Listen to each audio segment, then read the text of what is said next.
5, 4, Okay. 3, 2, 1. Tree. Tree. I'm just saying. Tree.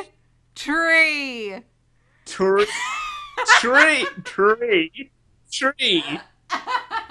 Well, hello, I'm HOTHEMAN, that's HOTHEMAN. And I am EarthToLydia. Today's topic is going to be on the use of original soundtracks or scores in any kind of media, like video games, movies. Yeah, video games and movies. So, I think, for me, the first time I noticed a movie give me emotions from a music score was 2001 Space Odyssey by Stanley Kubrick. He used classical music, constantly through that music, to make it sound grander, to make the whole experience full. It was in that he when the last hour of that movie, there's no speaking, he added music. But when there's times that he just wanted silence, there was nothing. There was no music, there was no atmosphere, there's no sounds. So I find... last hour? What? The whole hour is silent? Yeah, the last hour is silent. I love that movie. Jeez. One of my favourite films. I'd say he could have been the first person to use music in that way. I'm sure he wasn't, but he's probably the first person I know who's used music in that kind of way to have emotions against it. It was then later used a lot in horror movies. Tension growing with a certain type of music score hitting, and when it was good, it would die off. You know, I recently got a PS4, and the first game that I got with it was Until Dawn, which is actually based on, you know, like B horror movies and stuff like that. Stuff like I Know What You Did Last Summer and Scream. You know, the generic, like, group of teens going against a murderer. We don't part exactly of it know and is I'm gonna try and not to spoil it too much, but the game is based around like Wendigos and stuff like that up in this cabin in the mountains. Wendigos? Sorry, what? Yeah, Wendigos. They're cannibals, basically. They've humans that have mutated into other beings. That's the name? Kind of like Gollum from Lord of the Rings or something like that. That kind of aesthetic, but they eat other humans, they feast on other humans and stuff. And so they're actually called Wendigos, not like cannibals? Well, no, because a cannibal is literally just a human eating another human. These things have actually mutated from a human form. So, yeah, like Wendigos are an entirely different being. But, no, the music in that game is so much closer to actual horror movies than it is to normal video games, because normally, you know, like horror video games and stuff like that, you don't really have, people are going to disagree with me on this, but bear with me, as much tension through music and stuff like that, and videography, those kinds of things. This game is arguably very far away from an actual game because it's based on so many QuickTime events and cutscenes and stuff like that. But their use of music and like the music goes hand in hand with some of the shrieks from the Wendigos, and it makes you shit yourself. Like, genuinely, I was playing this whole game and I finished it in like 2 days flat because it grips you that much. But it's genuinely, there's a lot of silence in it. There's a whole lot of silence, and then, because obviously it's up in the mountains, there's fucking nobody around. And what you do hear from the music is so, like, it's so faint and so delicate and all this kind of stuff, but it will build up to some huge jump scare, and it's even more, I'd say, atmospheric than if it was just a whole bunch of strings, like, you know, going in like, oh shit, something's about to happen. It's just really subtle. I can't play that game again for a while. Like, it's not even outright scary or anything like that. It's just the use of music to build the tension. It's like, oh geez. And the fact that most of the game is just complete darkness. There's a lot of wandering through caves, wandering through mine shafts, and going through the cabin and everything. You don't have any lights on in there. There's no lights whatsoever. You gotta build a fire in the log cabin. In the main cabin, there's no lights whatsoever. You just wander around and you can only see like tiny little flecks of lint in the little bits of light that come through the curtains and stuff like this. And it's just,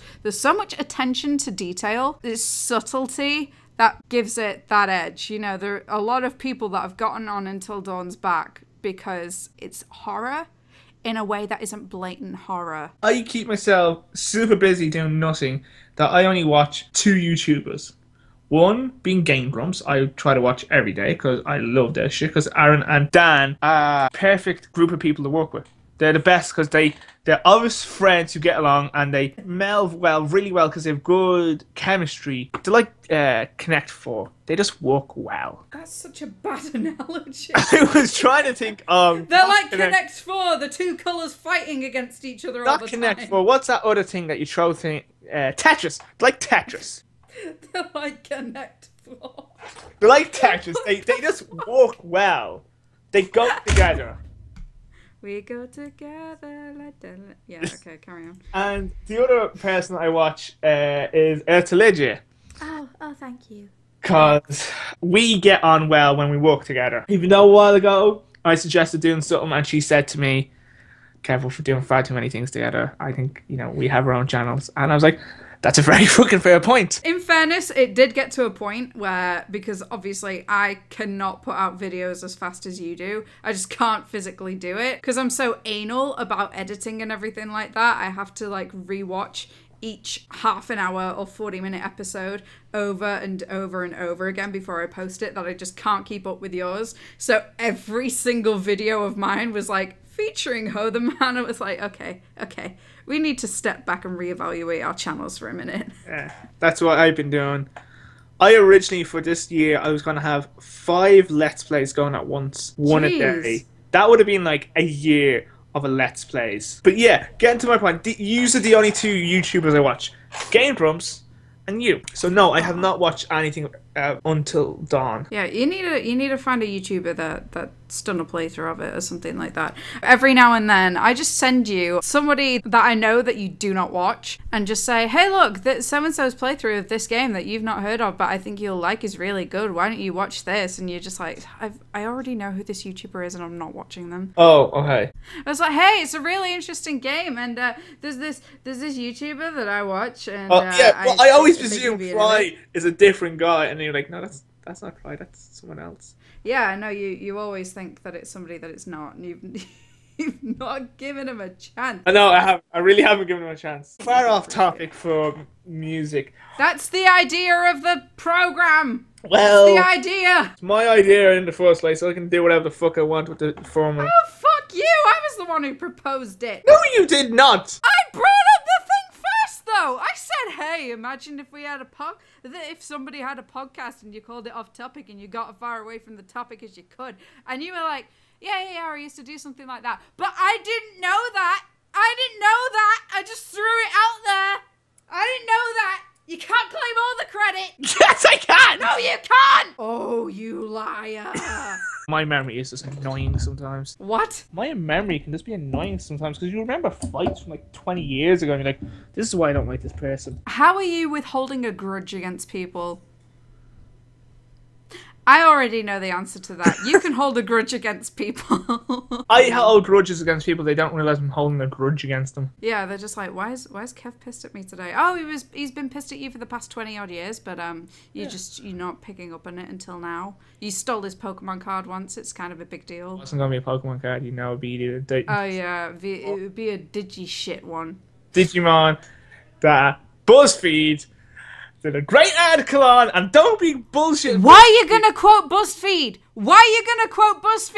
You can't use BuzzFeed to substantiate an argument.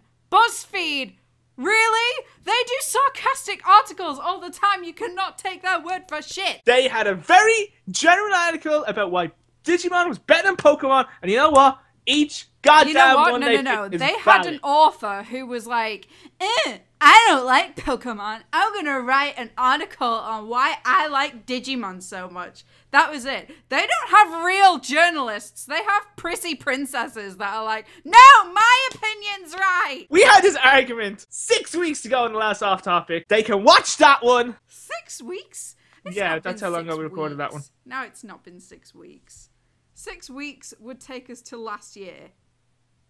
No, sorry. It was 5 weeks ago when we recorded that. Exactly. It's not been 6 weeks. How dare you? And this one won't go up for another month or two.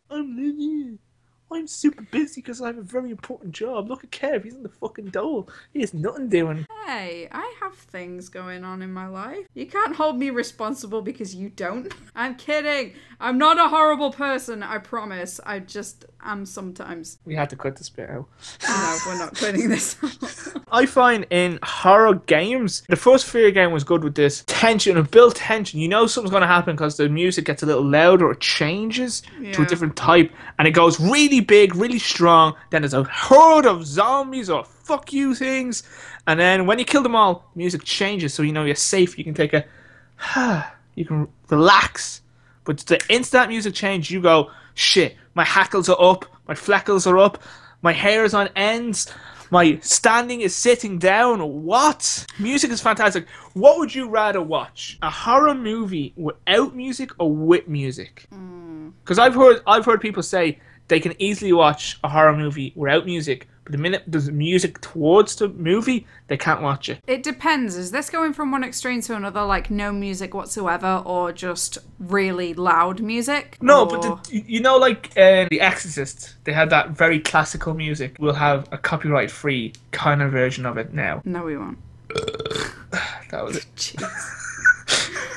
I don't know. I think I'd rather... like, preferably watch it without, because actually, yeah, no, it can work just as good, if not better, without, because, I mean, look at movies like Blair Witch. They don't have any music whatsoever. They build their tension using a completely different method with that genre. It depends where the emphasis on the sound is, because I honestly think, like, you could do something like that with Scream or something, you know, no music whatsoever, just so long as you have the sound in the right places. Like if you were picking up the sound of the protagonist's breath or whatever when they're hiding or something like that, I don't know, little things, so long as it's in the right place. I think I'd rather watch it without music, just to see, because I think you can get away with a lot more creatively as well if you don't have as much music. If it's all just like, you know, like the old school silent movies where the spaghetti westerns where the damsel's being tied to the tracks and the bad guy's running away as the train comes up in the background, and all it is just that piano that goes do do do.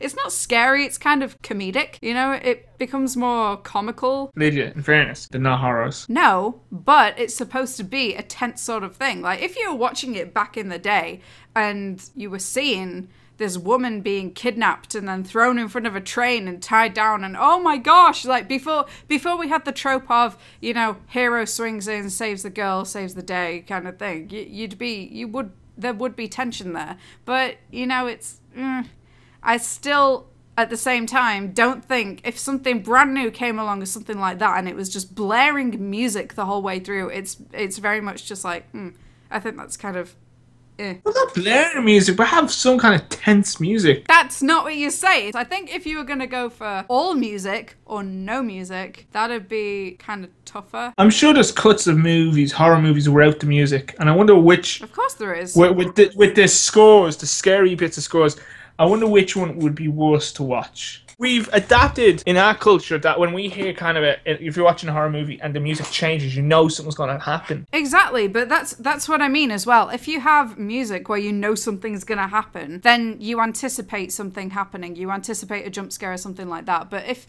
there's nothing whatsoever and it's just complete silence, and then like something pops out, I think that's even scarier than the atmospheric music, whatever. So it's so strong and then it's so goddamn weak when you said... whatever. You used to be... Now, this isn't, like, classified information. You used to be in a band.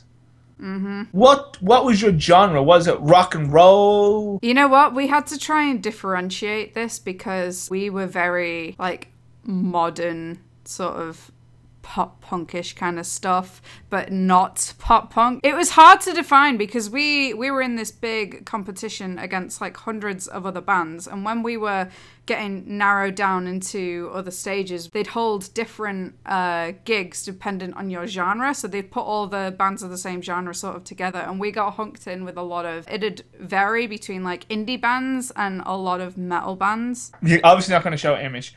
But your on-stage face makeup was a bloody hand, wasn't it? One time. That was on Halloween. That was on Halloween when I cut my hand open on the mic stand. I thought that was the whole time. And it wasn't makeup. I cut my hand open. Really? That cause Yeah. Okay. And you put that must have been some cut. I was badass. Yeah, no, I cut my whole palm open because I had this mic stand that was wrapped up with a bunch of like glass lights, and I gripped the mic stand because the actual stand was on the floor and the stage was higher up, and I had to actually grab it, and I gripped it at one point, and all the lights, the glass lights, shattered in my hand, and all of the wires and everything just stuck in my hand as well. So it was kind of carnage. But yeah, that was, sorry to anybody under 18 who just listened to that and vomited in their hands. But yeah. Interesting, because, yeah, I wouldn't know how to define yours, because the ones I saw, they were all at night of covers. Whom or what band or artist was your favourite growing up?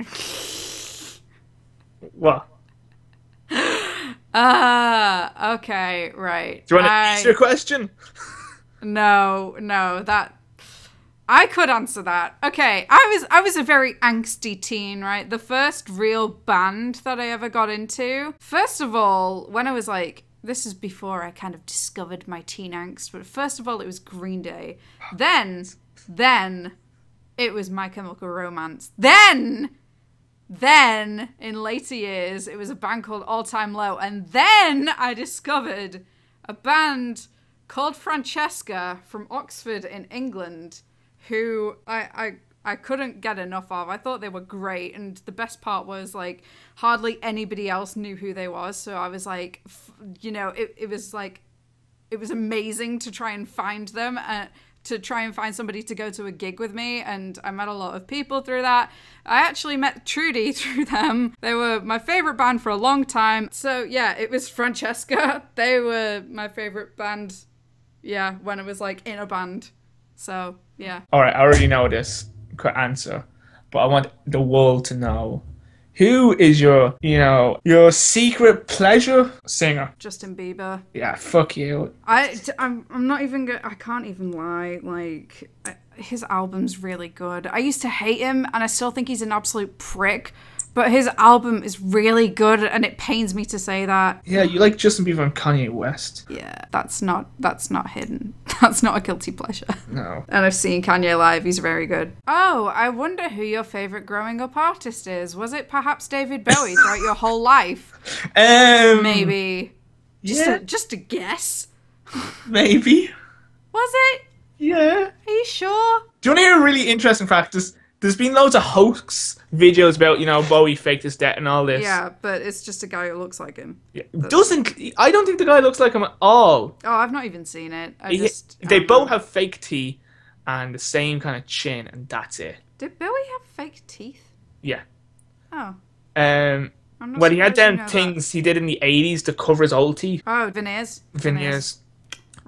Yes, obviously Bowie. But do you want to know the most interesting fact I've heard about his whole death is he died on a night of a black star. Oh, did he? A black star is a night with no moon in the sky. Oh, I see. And he died on a black star. And I think that's the most interesting fact on it. Now, the day Bowie died, I got my ma texting me. You texted me as well. Yeah. Really early in the morning. It was like a family member has died. The response to go, lady sent me a giant essay about it. A giant essay going, I heard about it. The first person I thought was you. It was like a family member died. Bowie was my absolute favourite. There was a cover I want to do on my channel as I've started doing songs. And hint, plug. There is a Bowie song I want to do, but I just want to make sure I'm doing justice to the song. But at the moment, a band I really enjoy is Ghost of a Saber-Tooth Tiger. It's a couple, isn't it? Yeah, it's a couple. She's a model. He's a Beatles son. They do a lot of stuff with Flaming Lips and all this, but... Oh, is it John Lennon's son? Yeah. Yeah. Sean Lennon, who anyone wants to know. Sean is Irish for John. They're a band I really like. Newton Faulkner I really like. But I'm a guy who enjoys everything from the 60s and 70s. Not really the 80s. The corny 80s songs I really like. Like Aha. And that's the timer. What do you know? We are out of time. I've been EarthToLydia. And I've been HOTHEMAN, SHOTHEMAN. Till next time, take care, goodbye. See ya.